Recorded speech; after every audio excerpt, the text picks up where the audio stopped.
Thanks for joining us. And today we're going to talk about a shamanistic approach to meditation.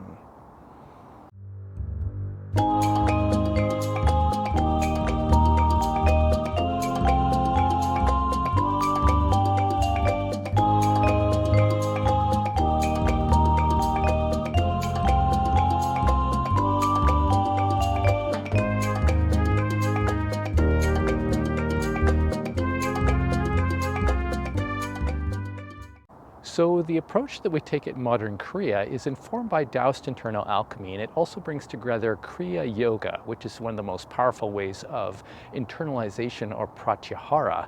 And Taoist internal alchemy is extremely effective for internal transformation. And so the approach of Taoist internal alchemy is in essence a shamanistic approach to meditation.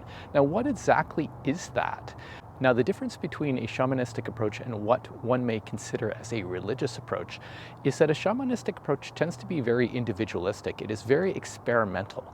And in Taoist internal alchemy, the methods that we have today are the direct result of people experimenting with various ways of communicating with the life force and basically understanding the way that the life force flows in our energetic architecture, the anatomy within us, this subtle energetic realm within us.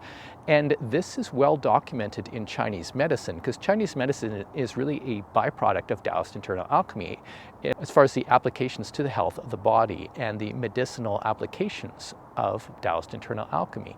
And so the individualistic shamanistic approach of Taoist internal alchemy is very front and central as what we do at Modern Kriya. And if you check out our website, modernkriya.com, you will see that we have a variety of practices that we teach from Kriya Yoga and Taoist internal alchemy that get very much into this individualistic, shamanistic kind of practice. And the thing about a shamanistic approach, as I said, it's very individualistic, but it is meant to be applied for your particular circumstances. So people in religions will often follow a ritual, and then it is very much about connecting in and doing that ritual. It might be prayer, it might be sacrifice, like the yajna fire ceremony in Indian religions, and it can be other things. Even in yoga, they talk about sort of sacrificing one's karma.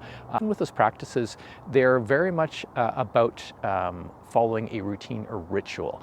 And the thing about Taoist internal alchemy is it doesn't always follow that. It's really about developing your internal sense of awareness of the subtle life force, and as well developing your skill in how to communicate with and work with the life force.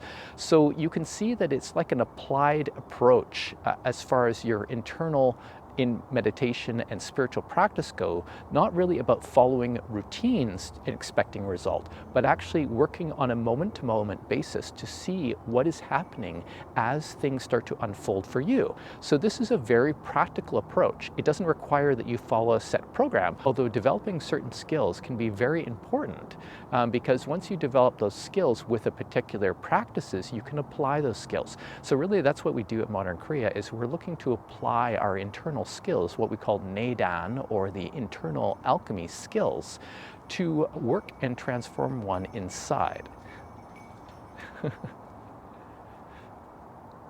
So this is very different from kind of practices that focus on routine, and as well the idea of propitiating deities, which is not something that we do at Modern Kriya.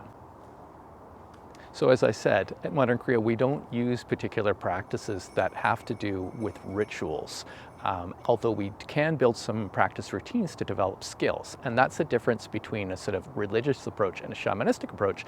It is very much about development of the individual, development of the self. And when you come together with others, there are subtle energetic dynamics between you, which is often why a lot of practices, a lot of traditions will say group meditation is good. Well, the reason is because the more people you have, the stronger the field, the energetic field amongst people, and they will start to feel an effect, both either for the good or for the bad. So if you've ever been in a large group of people and it has a certain energetic charge, if things are not feeling settled, right, there might be some sort of violence or whatever, and you will inherently feel that, whoa, this is not the place I want to be, right?